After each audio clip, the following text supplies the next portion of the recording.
என்னை வாழ வைத்துக் கொண்டிருக்கும் யூடியூப் சேனல் நேயர்களுக்கு நன்றியும் வணக்கமும். இப்போது நாம் பார்க்க போவது இட்லி கடை படத்தின் திரை விமர்சனம். இட்லி கடை படத்தில் தனுஷ், நித்யா மேனன், சமுத்திரகனி, பார்த்திபன், இளவரசு மற்றும் பலர் நடித்திருக்கிறார்கள். கௌஷிக் ஒளிப்பதிவு செய்திருக்கிறார். ஜிவி பிரகாஷ்குமார் இசையமைத்திருக்கிறார். கதை, திரைக்கதை, வசனம் எழுதி இயக்கி கதாநாயகனாக நடித்து தயாரித்திருக்கிறார் தனுஷ். விமர்சனத்துக்கு முன்னால் ஒரு விஷயத்தை பேசி ஆகணும். நாம் இப்போ பார்த்து வர்ற படங்கள் எல்லாமே அடிதடி, குத்து, ரகளை, வெட்டு, ரத்தம், சதை, பழிக்கு பழி, இப்படி ஒரு கமர்ஷியல் படங்களாகவே, சொல்லப்போனால் பொழுதுபோக்கு படங்களாகவே நாம் பார்த்துக்கிட்டு இருக்கோம். ஆனால் இந்த படத்தில் நான் அனுபவித்த உணர்வை சொல்கிறேன். நான் படம் பார்த்த உணர்விலேயே இல்லை.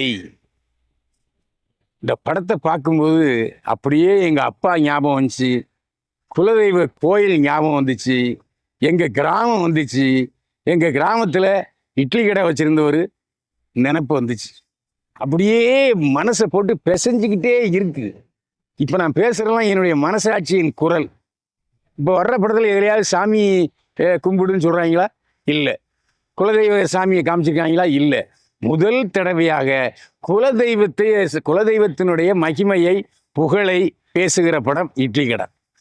இதுக்காக தனுஷுக்கு கோடானு கோடி நன்றி, பாராட்டு. ஏன்னா இப்போ வர்ற நடிக்கிற நடிகர்கள் எல்லாருமே ஒன்று அரசியலுக்கு போகிறான், இல்லாட்டி மாஸ் ஹீரோவாகி தத்துவ பாட்டு பாடுறான், சண்டை போடுறான், பழி வாங்குறான், அதைத்தான் செய்கிறான். அப்பான்னா யாரு, மகன்னா யாரு, அப்பா தொழில் என்ன, அப்பா தொழிலை நாம் செய்யலாமா, இல்லை அப்பா தொழிலை செய்யாமல் வெளிநாட்டுக்கு போய் ஏகப்பட்ட கோடிக்கணக்கை சம்பாதிக்கலாமா? இப்படித்தான் இந்த மாதிரி கதையை சொல்லியிருக்காங்க. நாம் எல்லோரும் நினைக்கிறோம் நம்ம கிராமத்தில் இருந்தால் முன்னேற முடியாதுன்னு நினச்சோம். அல்லவே அல்ல. நாம் கிராமத்தில் இருந்து நமக்கு தேவையான ஊதியத்தை பெற்றாலும் அதில் உள்ள சந்தோஷம் வேறு இதிலேயே இல்லைங்க. இது நான் அனுபவிச்சது. ஒரு 40 வருஷ வாழ்க்கையை கிராமத்தில் இல்லாமல் சென்னையிலேயே தொலைச்சிட்டோமே, இன்னும் ஒரு வருத்தத்திலாம் இருக்கேன். சம்பாதிச்சோம், மகள்லாம் படித்தாங்க.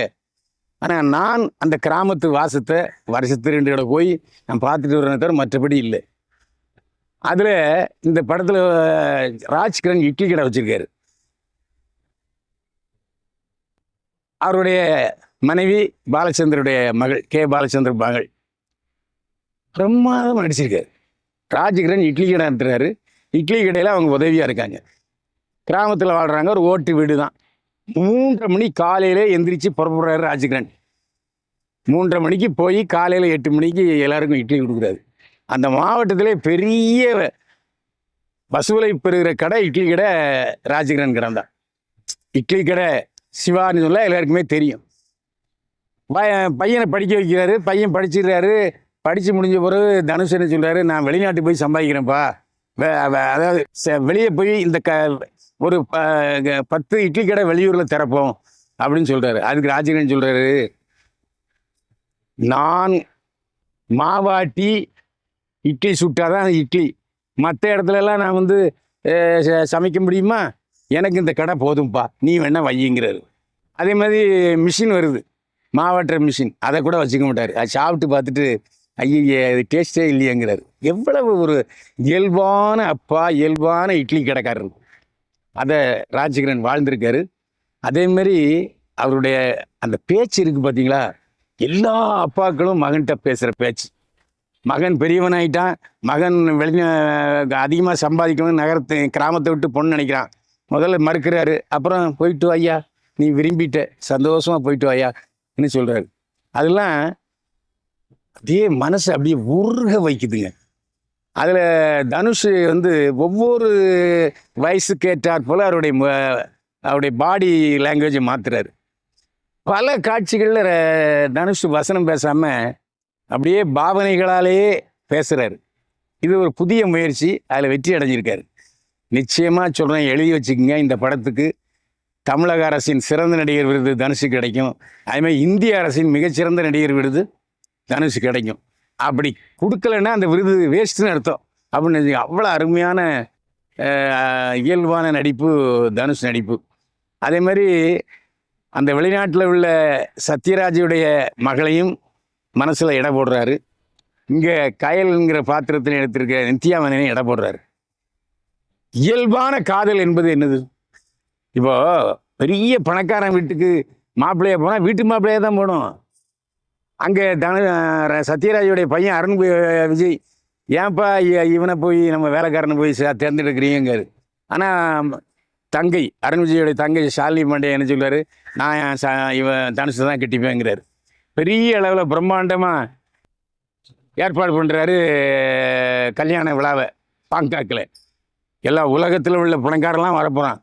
அந்த சமயத்தில் ஒரு 10 நாள் இருக்கும்போது கிராமத்துலேருந்து அப்பா தவறிட்டாருன்னு அம்மா ஃபோன் பண்ணி சொல்கிறாங்க. அதிர்ச்சியோடு வருகிறார். வந்து பார்க்குறாரு. அப்படியே நாம் இதெல்லாம் மிஸ் பண்ணிட்டோம்டா, நம்ம அப்பாவுடைய அன்பை பாசத்தை நாம் அனுபவிக்க முடியாமல் போயிடுச்சு அப்படின்னு வருத்தப்படுறாரு. ஒரு 4 நாளில் அம்மாவும் தவறிடுறாங்க. அப்போ அனாதே அந்த வீட்டில் படுத்து கிடக்காரு. அப்போ அப்படியே நினச்சி பார்த்து கடைசியில் என்ன முடிவு எடுக்காருன்னா, நாம் அந்த இட்லி கடையை நடத்துவோம் அப்படின்னு போனால் கிராமத்தில் எய்த்தாப்போ பரட்டை கடை வச்சுருக்க சமுத்திரகனி நான் 7 லட்ச ரூபா தரேன், அதை கொடுங்கிறாரு. ஆனால் கடைசியில் மனசு அந்த பக்கம் போகாமல் இந்த பக்கம் வந்துடுது. இட்லி கடையை அவரே நடத்துகிறாரு. ஒரு 10 நாட்கள் படம் சரியாக பிஸ்னஸ் ஆகலை. அதை ப்ரோக்ராம் பிஸ்னஸ் ஆக போகிற நேரத்தில் அருண் ஓடியாந்துடுறாரு. ஓடியாந்து நீ வா அப்படின்னு கூப்பிட வந்தால் சண்டை போட்டு கூப்பிடப்படுறாரு. ஆனால் அடின்னு அடிக்கிறார் தனுஷை. கடைசியில் தனுஷ் அருண் விஜயை போட்டு தாக்கிறாரு. அருண் விஜய் வெளிநாட்டுக்கு போயிடுறாரு. ஆனால் லோக்கலில் உள்ள சமுத்திரகனி ஏத்தாப்ப பரோட்டா கடை போட்டு எதிரியாக இருக்கார். இதுக்கப்புறம் தனுஷ் வெற்றி பெறுகிறாரா, எப்படி வாழ்கிறார், யாரை திருமணம் செய்கிறாங்கன்னா படத்தை போய் நேரில் தியேட்டரில் போய் பார்த்து தெரிஞ்சுங்க. இந்த படத்தில் நித்யா மேனன் வழக்கமாகவே நம்ம நடிப்பு ராட்சசி. இந்த படத்தில் கொஞ்சம் பூதகி மாதிரி இருக்குது. உடம்பு முன்புறமும் சரி பின்புறமும் சரி பெரிய பாரம் இருக்குது. நான் சொன்னால் புரிஞ்சுங்க. ஆனால் நடிப்பு அதை விட பாரமாக இருக்குது. ஒவ்வொரு அசைவையும் மனசு நடிப்பு ராட்சசிங்கிறது இந்த படத்துலையும் நித்யா மேனன் நிரூபிச்சிருக்கார். அதுமாதிரி சமுத்திரகனி இது வரைக்கும் பல படங்களில் மெஜஸ்டிக்காக ஒரு நல்ல மனுஷனா ஒரு நல்ல வாத்தியாரெல்லாம் அவன் பார்த்துக்கோம். இந்த படத்தில் மறுபடியும் மீண்டும் வில்லனாக வர்றார். வில்லனாக வந்தால் அப்படிலாம் பண்ணலை, சாந்தமாக பாடுறாரு. அதுமாதிரி நித்யா மேனனை விரட்டி காதலிக்கிறாரு. ஆனால் நித்யா மேனன் தனுஷை காதலிக்குது. இப்படி ஒரு கதை ட்ராக் பவனமாகுது. அந்த ஊரில் ஒரு இன்ஸ்பெக்டர் பார்த்திபன், மோசமான இன்ஸ்பெக்டர். இவன் ஏன் ஊருக்கு வெளிநாட்டுக்கு போகாமல் எங்கே இருக்கான் அப்படிங்கிற மாதிரியான ஒரு கேரக்டர். அவரும் ஒரு வில்லை. அவரையும் சமாளிக்க அதாவது வில்லன்கள் சமுத்திரகனி, அருண் விஜய், பார்த்திபன் எல்லாரையும் சமாளிக்க வேண்டிய நிர்பந்தம் தனுஷுக்கு. பிரமாதப்படுத்தியிருக்காரு. இந்த படத்தில் அந்த குலதெய்வம் கோயிலுக்கு போகிறாரு. போய் உட்கார்ந்துருக்காரு தனுஷ். அப்படியே திரும்பி பார்த்தா அவங்க அப்பா அந்த கோயிலுக்குள்ளே போகிற மாதிரி ஒரு கனவு. இதெல்லாம் நான் அனுபவிச்சிருக்கேன். நான் கோயிலுக்கு போகும்போதெல்லாம் எங்கள் அப்பாவுடைய ஞாபகம் வரும், குலதெய்வ கோயிலுக்கு போகும்போதெல்லாம். அப்போது அதே மாதிரி இந்த படத்தில் வரும்போது உண்மையிலே இந்த படம் பார்த்து நான் பல இடங்களில் அழுதுட்டேன். அதுவும் அந்த அப்பா ஒரு அந்த வீட்டில் வந்து கண்ணுக்குட்டி விழுது. கண்ணுக்குட்டிக்கு தன்னுடைய கணவன் தனுஷ் பேரையே வைக்கிறாரு, தனுஷோட அம்மா. அந்த கண்ணுக்குட்டிகளை பார்த்தா திரும்பி போகுது. ஆனால் ஒரு நாள் அப்பா வடிவில் வந்து அப்பா வழிப்படி நடக்கணும், இட்லி கடை வைக்கணும்னு முடிவு பண்ணும்போது டக்குன்னு 3:30 மணிக்கு எழுந்து பார்ப்பாரு, அந்த கண்ணுக்குட்டி வருவோம். அந்த கட்டெல்லாம் இந்த மாதிரி ஒரு டைரக்ஷன் ரொம்ப நாளைக்கு அப்புறம் பீம்சிங்கு இப்போ படத்தில் பார்த்ததுக்கப்புறம் இப்போ நம்ம பார்க்குறோம். அவ்வளோ அழகான பாச பிணைப்பு கொண்ட படம். பாலச்சந்தருடைய மகளும் பிரமாதம் நடிச்சிருக்காரு. இந்த இதில் வர்ற எல்லா கேரக்டருமே அருமையாக பண்ணியிருக்காங்க. இளவரசு அதாவது வெளிநாட்டில் வேலை செய்கிறாரு. வெளிநாட்டில் வேலை செஞ்சால் என்ன இருந்தாலும் வீட்டில் பொண்டாட்டி மட்டும் கணவனுக்கு ஏங்கிட்டு இருக்கு. ஆனால் அப்பவும் ஆமாம் வருஷத்துக்கூட வர்றாரு அப்பான்னு விமர்சிப்பாங்க இளவரசுடைய மகனும் மகளும். அதுக்கு அப்போ தான் தெரியும் நாம் என்ன தான் வெளிநாட்டில் சம்பாதிச்சாலும் நம்ம நேரில் இருந்து அம்மா மகனையும் வளர்க்கிறது, மனைவியோட வாழ்கிறது வேறன்னு புரிஞ்சுக்கிட்டு தனுஷோட சேர்ந்து இளவரசு அங்கே இருக்கிறாரு. இளவரசு பாத்திரமும் மிக அருமையான பாத்திரம். இளவரசு இப்போ வேறு ரேஞ்சுக்கு போயிட்டுருக்கார் அவர். அதாவது மாடுலேஷன் உள்ள உரையாடல், பாடி லாங்குவேஜில் இளவரசு வேற எங்கேயோ போயிட்டார். அவர் ஆரம்பத்தில் ஒளிப்பதிவாளராக இருக்கும்போதே எனக்கு தெரியும். அதுக்கப்புறம் நடிக்கும்போதும் தெரியும். வேற லெவலுக்கு போயிட்டார் இளவரசு. இனிமேல் நிறைய வித்தியாசமான பாத்திரங்கள் இளவரசு கிடைக்கும். இந்த படம் தான் அதுக்கு உறுதி செஞ்சுருக்கு. அதேமாரி ஷாலினி பாண்டே அப்படியே மைதா மாவு பூசப்பட்ட பொம்மையாக வர்றாரு. அதிகமாக நடிப்பு இல்லை. சத்யராஜ் வெள்ளை டோப்பாவில் அந்த மெஜஸ்டிக்கான கோடீஸ்வர